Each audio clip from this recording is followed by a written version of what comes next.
성령이 하시는 역사가 내게 갑절에 있게 하옵소서. 목회자를 위하여 기도할 때 자주 쓰는 말이죠. 그만큼 우리에게 굉장히 친숙한 말입니다. 그러면 성령이 하시는 역사가 우리에게 갑절이 있게 되면 어떤 일이 나타날까요? 갑절, 다른 말로 하면 꽃배기인데, 성령이 하신 역사가 꽃배기로 나한테 일어나면 우리가 꽃배기만큼 일을 하는 겁니까? 우리가 꽃배기만큼 더 능력이 많아지는 것이 더 좋은 것인가요? 어떻게 보면 귀한 말씀이고 또 이렇게 됐으면 하는 바람이 있는 말씀인 것은 맞습니다. 근데 잘 생각해 보면은요, 왜 엘리사가 오늘 엘리야에게 이런 고백을 했을까? 엘리사가 엘리야보다 더 욕심이 많아서 나는 이 2배의 성령의 역사를 나는 경험해야겠다, 이런 마음으로 엘리야 선지자에게 말을 했겠습니까? 물론 여러 가지 상황들이 있겠죠. 근데 한편으로 잘 생각해 보면 우리는 이것을, 성령이 하시는 역사를 내게 일어난다라면 우리는 그 역사를 사명의 관점에서 바라봐야 한다라는 거죠. 우리는 능력을 우리가 가지고 있으면 좋다, 능력이 2배나 있으면 더 많다, 아니 능력이 10배나 있으면 훨씬 더 모든 것들이 새로워질 것이다 라고 이야기를 하지만요, 이거를 하나님께서 나에게 주신 사명을 이루기 위해서 내가 이 능력을 소유해야겠구나 라고 생각하면 보는 관점이 달라지는 겁니다. 그런 시각으로 보면요, 엘리사는 이 하나님의 놀라운 사명을 이루기를 원했어요. 그 사역 가운데 하나님의 놀라운 일들을 이루기를 원했습니다. 근데 엘리사 입장에서 보면은요, 아직 부족한 부분이 많다고 생각할 거 아니에요. 엘리야를 보니까 대단한 스승이잖아요.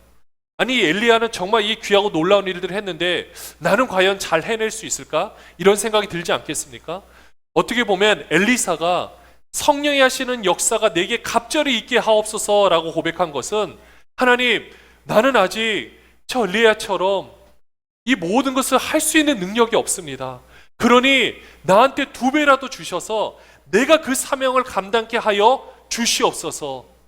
여러분들 이렇게 고백했다라면 좀 이해가 가십니까? 사명으로 생각하면 그 사명을 이루고 싶은 마음이 너무나도 컸던 거예요. 또는요, 엘리사가 살아갈 시대는 엘리야가 살아갔던 시대보다 훨씬 더 악할 거라는 겁니다. 사실 지금도 어떻습니까? 지금 우리가 살아가는 이 시대도 점점 더 악해져 가고 있잖아요. 이런 시대 가운데서 성령의 능력으로 온전히 사역을 감당하기 위해서는 정말 갑절의 역사가 아니고서는 감당하기 어렵습니다. 우리 다음 세대가 살아가야 될 세상들도 마찬가지입니다. 지금 이 정도의 우리가 가지고 있는 것과는 다르게 정말 변화무쌍한 세대 가운데서 그 믿음을 온전히 지키기 위해서는 성령께서 마음껏 역사를 해주셔야만 이 모든 것을 할 수 있다라는 겁니다. 우리가 이런 고백으로 본다라면 우리가 오늘 본문의 고백, 엘리사가 구했던 고백이 우리의 고백이라 생각하고 우리 한번 같이 한번 고백해 볼게요. 우리 열왕기하 2장 9절 말씀, 정말 이게 우리가 지금 하나님께 구한다는 심정으로 함께 같이 고백해 보겠습니다. 건너에 엘리야가 엘리사에게 이르되 나를 내게서 데려감을 당하기 전에 내가 내게 어떻게 할지를 구하라. 자, 우리 큰 목소리에 같이 한번 읽어볼게요. 엘리사가 이르되 당신의 성령이 하시는 역사가 갑절이나 내게 있게 하소서. 다시 한번 읽을게요. 당신의 성령이 하시는 역사가 갑절이나 내게 있게 하소서. 아멘. 우리는 다 사명이 있는 존재입니다. 여러분들 믿으십니까? 우리는 놀라운 사명이 있어요. 물론 이 사명이 소위 말하는 목회자로서의 사명만을 말하는 것은 아닙니다. 저희가 신학교 다닐 때는 그 신학교 매일마다 예배를 드려요. 경건 예배를 드리는데 교수님들이 예배 인도를 하실 때도 있고 보통 외부에서 목사님들이 오셔서 설교를 하십니다. 근데 항상 기도하실 때 그 신대원을 놓고 꼭 이런 말씀을 하셨어요. 여기 선지학교 또는 선지 생도들, 그러니까 저희는 생도고요, 학교는 선지 학교인 거예요. 그 모티브가 뭘까요? 바로 오늘 본문에 보면 엘리야가 각 곳곳에 세웠던 이 학교들, 바로 신학교들인 거죠. 이런 선지 학교들이, 그 선지 생도들이 모여 있는 곳, 그것이 바로 오늘날에 우리가 신학교라고 표현을 하는데요. 그런 신학교에서 이런 사명을 가지고 앞으로 목회자가 되기 위해서 준비하는 사람들도 있습니다. 저도 그 과정을 거쳤고요. 당연히 저도 그런 사명이 있습니다. 그런데 항상 우리에게 주어진 사명은 그것만을 말하는 것은 아니에요. 저는 직분으로서 그렇게 있는 거지, 그럼 직분으로서 그렇게 부름을 받지 못하는 사람은 사명이 없는 거냐? 아닙니다. 모두가 다 신학을 해야 되고 모두가 다 신학교에 가서 그 사명을 붙들고 목회자로서 삶으로써 우리가 그 사명을 감당하는 것만이 사명이 아니라는 거죠. 우리가 살아가는 것 자체가 이미 다 사명을 받은 존재라는 겁니다. 그런데 우리는 어떻게 생각합니까? 내가 살아가는 나의 삶의 영역과 또 내가 생각하는 사명을 받은 삶의 영역은 다르다고 생각을 하는 거죠. 그런데 그렇지 않습니다. 우리 삶은요, 다 같은 거예요. 나눌 필요가 없습니다. 그냥 하나입니다. 내가 살아가는 것 자체가 이미 사명을 감당하는 줄로 믿습니다. 사랑하는 여러분들, 하나님께서 여러분을 이 땅에 태어나게 해주셨습니다. 여러분들 믿으시죠? 여러분들 우연히 그냥 태어난 존재입니까? 우연히 물질이 만들어져서, 우연히 어떤 정신이 들어와서 우연히 내가 이 자리에 있는 겁니까? 아니에요. 하나님께서 여러분을 다 계획하셔서 여러분 속에 DNA도 다 만드시고 여러분 속에 하나님의 모든 정보들을 다 집어 넣으셔서 우리가 이 자리에 있는 겁니다. 우리가 이 자리에 있다라는 것은, 내가 이 자리에서 내가 내 삶을 살고 있다라는 것은 다 하나님께 주신 사명이 있다라는 거예요. 그 사명은 어떤 사명인지 아십니까? 하나님이 원래는 이 땅에 사셔야 돼요. 하나님 원래 이 땅에 오셔서 이 귀한 삶을 살아야 되는데, 그것을 하기 위해서 누구를 보내셨느냐? 여러분들을 보내신 거예요. 여러분들 각자의 삶의 영역에 보내셔서 내가 지금 열심히 몸부림치면서 살아가는 것이 하나님의 사명인 줄로 믿습니다. 여러분들이 열심히 직장 생활하는 것, 내가 열심히 아이를 키우는 것, 내가 열심히 무언가를 살아내는 것, 이게 다 하나님의 사명인 거예요. 하나님께서 그 사명 가운데 만날 사람들을 붙여주시는 겁니다. 그렇기 때문에 내 옆에 지금 나와 얼굴을 맞이하고 있는 그가 함께하고 있는 거예요. 가족일 수도 있어요. 직장 동료일 수도 있습니다. 우리 교회 안에서 성도님 일들일 수도 있어요. 이런 모든 관계를 통해서 우리가 하나로 맺어져 있는 겁니다. 우리는 그 속에서 살아내고 있는 거기 때문에 내가 그 삶을 살기 위해서 필요한 것이 뭐냐? 바로 사명의식이라는 거예요. 하나님이 이 사명의식을 감당케 하시려고 우리에게 무엇을 주셨느냐? 성령 하나님을 우리에게 보내주셔서 이 사명을 감당케 하는 줄로 믿습니다. 그러면 우리는 어떻게 고백을 해야 될까요? 성령의 역사가 갑절이나 내게 있게 하여 주시옵소서. 우리에게도, 저 같은 목회자에게도 그것이 있어야겠지만 지금 여러분에게도 그 능력이 있어야만 이 변화무쌍한 세상에서 고귀한 삶을 살아낼 수가 있는 거예요. 우리 힘으로 할 수 없잖아요. 여러분들 우리 삶을 돌이켜 보십시오. 여러분의 힘으로 살아왔던 우리의 모든 순간들 실패할 수밖에 없었잖아요. 우리 다 그렇게 똑바로 살아내기 어려웠잖아요. 우리가 자녀들에게 이야기를 하지만 우리도 못 살 경우가 너무나도 많았잖아요. 그게 우리의 현실 아닙니까? 그런데 여러분들 거기서 머무르는 것이 아닙니다. 왜 그렇습니까? 우리는 사명자예요. 오늘 나에게 주어진 삶을 잘 살아내는 것이 사명자의 모습인 겁니다. 그런데 나 혼자 못 살아내니까 성령께서 마음껏 역사하여 주시옵소서라고 고백하면서 살아내는 것이 너무나도 중요하다라는 겁니다. 사실 오늘 엘리야가 엘리사에게 내게서 한번 구해봐라라고 이야기를 했지만, 그리고 엘리사가 보기에는 엘리야가 정말로 뛰어난 삶을 사는 거 맞고요. 우리 엘리야 하면 선지자의 대명사 아닙니까? 그런데 그런 엘리야도요, 사명을 감당하다가 힘이 들 때가 있었다라는 거예요. 낙심할 때가 있었습니다. 어떤 모습이었냐면요, 열왕기상 19장 4절에 보면 이 엘리야가 그 바알 선지자 450명을 상대로, 원래는 850대 1로 싸우려고 했는데 아마 아세라 선지자는 이세벨이 안 보낸 것 같아요.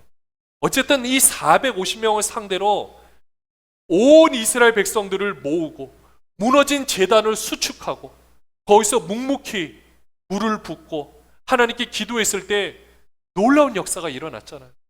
하늘에서 불이 내려와 그 제단을 다 불태워버리는 귀하고 놀라운 역사가 일어났습니다.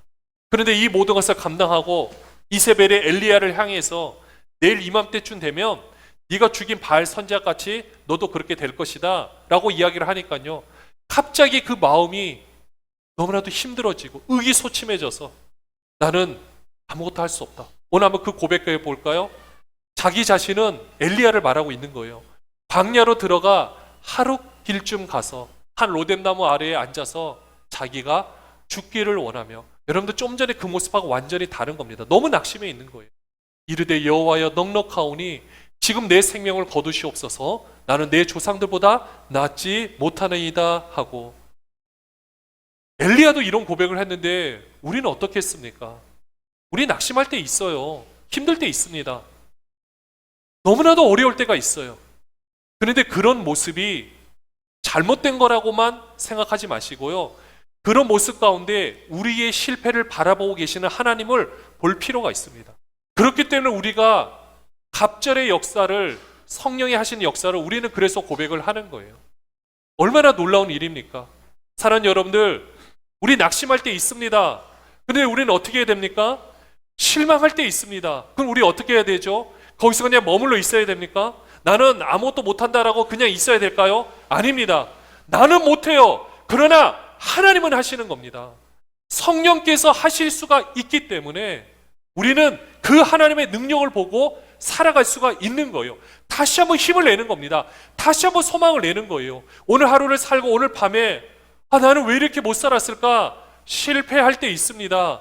그러면 거기서 머무르는 겁니까? 아니죠. 나는 실패했어요. 그러나 하나님은 하시기에 다시 한번 내일 하늘에 태양이 뜨면 하나님의 성령을 구하면서 우리는 다시금 살아갈 수가 있는 겁니다.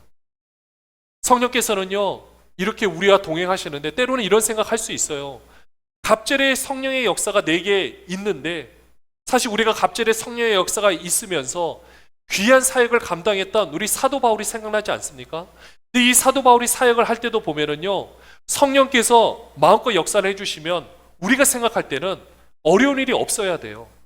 솔직히 그렇지 않습니까? 우리가 아까 제일 처음에 성령 역사가 갑절히 내게 임하게 하여 주옵소서, 그러면 사역을 할 때도요, 아무 힘든 일이 없어야 돼요. 그냥 가는 곳마다 놀라운 역사가 일어나야 됩니다. 여러분들도 하는 일이 다 풀려져야 돼요. 모든 것들이 잘 돼야 됩니다. 근데 우리 현실이 그렇지 못할 때가 있잖아요.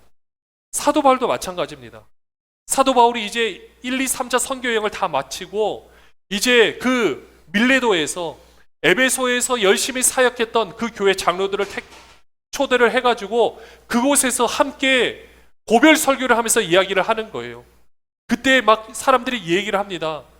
당신 사도 바울, 우리 목사님, 저기 이제 예루살렘에 가면요 잡힌대요. 성령께서 알려주셨어요. 아니, 사도 바울도 알고 있는 거예요. 그런데 사도 바울이 이 상황 속에서 어떤 고백을 하는지 아십니까? 바로 그 전에 우리가 엘리야 같이 그런 어려운 상황에 있었지만 열왕기상 19장 12절에 보면은요, 이런 고백을 해요. 지진 후에 불이 있으나 불 가운데도 여호와께 계시지 아니하더니 불 후에 세미한 소리가 있는지라. 사실 사도 바울이 생각할 때도 모든 환경이 바뀌어지면 좋겠죠. 사실 우리는 그것을 원해요. 오늘 엘리야도요, 잘 보세요. 엘리야가 지금 마음속에 품고 있는 메시지가 뭐냐면, 내가 이렇게 열심히 하는데 하나님 왜 저 망하지 않습니까? 왜 불의한 세력이 없어지지 않고 왜 악한 세력이 물러가지 않습니까? 라고 생각하고 있고요. 우리가 생각할 때 사도 바울도 성령의 역사가 있으면 가는 곳마다 막 불사조처럼 막 사역을 감당해야 되지 않겠습니까? 근데 그런 일들이 일어나지 않고요. 오늘 열왕기상 19장 12절에도 보면은 하나님께서 세미한 목소리로 너를 통해서 이제 엘리사에게 기름을 붓고 예후에게도 기름을 붓고 하사엘에게도 기름을 부어서 그들을 통해서 하나님의 또한 역사가 이루어지게 될 것이다. 이렇게 말씀을 해주시는 거예요. 우리 생각으로 보면 우리는 우리를 통해서 그 역사가 일어나야 되는 거예요. 나를 통해서 모든 것들이 일어나야만 성령의 역사가 내게 갑절이나 있는 것이 보여진다고 생각하는 겁니다. 내 환경이 내가 원하는 대로 바뀌어야만 그 역사가 이루어진다고 생각하는 거예요. 근데 하나님께서 움직여 가시는 방법은 달랐던 겁니다. 오늘 사도 바울도요, 사도행전 20장 23절 24절에 보면 이런 고백을 해요. 오늘 같이 한번 고백해 볼까요? 오직 성령이, 근데 여기서 우리가 넣어야 될게요. 당신의 성령이 하시는 내 역사가 내게 갑절이 있을 때 오직 성령의 각성에서 내게 증언하여 뭐라고 말합니까? 결박과 환난이 나를 기다린다 하시나. 여러분들, 우리가 이렇게 된다라면 여러분들 사역하시겠습니까? 내가 열심히 신앙생활하고 내가 열심히 기도를 하는데도 내가 원하는 대로 뭔가 이루어지지 않는다라고 했을 때 여러분들의 지속 가능하시겠습니까? 쉽지 않을 거예요. 사도 바울도 마찬가지입니다. 지금 당장 눈에 보이는 것들이 확 바뀌어져야 되는데, 엘리야가 보는 것처럼 막 불이 일어나고 막 지진이 일어나고 막 이런 역사들이 일어나야 된다고 생각했는데 그곳에는 하나님이 계시지 않고 세미한 소리가 있었던 것처럼 사도 바울도 이런 상황에서, 근데 사도 바울이 뭐라고 고백하냐? 24절 같이 한번 읽어볼까요? 내가 달려갈 길과 주 예수께 받은 사명 곧 하나님의 은혜의 복음을 증언하는 일을 마치려 하면은 나의 생명조차 조금도 귀한 것으로 여기지 아니하노라. 이렇게 사도 바울도요, 사실 성령께서 알려주시면 우리는 그대로 가면 모든 것들이 풀려질 것 같지만, 특별히 성령께서 성령이 하시는 일의 역사가 갑절로 임하게 된다면 모든 것들이 풀려질 것 같지만 그렇지 않은 상황도 있을 수 있다라는 것입니다. 그러나 그 길이 잘못된 겁니까? 아닙니다. 사도 바울이 이 길을 걸어가는 으로 말미암아 나중에 그 순교자들이 사도 바울이 걸어갔던 길을 함께, 고난을 정면으로 돌파하는 길을 택해서 함께 걸어가는 겁니다. 로마를 향해 다 돌진해 나가는 거예요. 그 앞에 무서워하지 않습니다. 두려워하지 않습니다. 그 죽음 앞에 무서워하지 않고 오직 하나님만 바라보면서 이 역사를 감당하게 됐다라는 거죠. 또한 사도 바울은 이렇게 해서 잡힘으로 인해서 죄수의 신분이 되었지만 오히려 로마의 고관들에게 복음을 전하는 기회로 하나님께서 바꾸어 가셨던 것을 볼 수가 있습니다. 이게 하나님의 놀라운 역사였던 거예요. 사랑하는 여러분들, 우리의 삶도 마찬가지입니다. 우리는 성령께서 하시는 그 일의 역사가 내게 갑절이 있게 하옵소서 이렇게 고백해야 돼요. 그리고 정말 그렇게 됩니다. 근데 이렇게 고백하는 이유는 우리가 이 사명을 감당하기 위해서, 하나님께서 내게 주신 사명을 감당하기 위해서 우리는 이 자리에 있다라는 거예요. 그 사명이 내 삶하고 분리가 된 게 아닙니다. 그렇기 때문에 내가 살아가는 것, 모든 것 자체를 정말 아름답게 살아드리는 그 사명자로서 감당하기 위해서 우리는 성령이 하시는 역사가 내게 갑절이 있게 해달라고 기도해야 하는 것입니다. 그리고 기도 할 때 성령께서 마음껏 역사하여 주실 줄로 믿습니다. 이제는 우리의 삶을 움직여가는 이런 놀라운 하나님의 큰 섭리가 있는 거예요.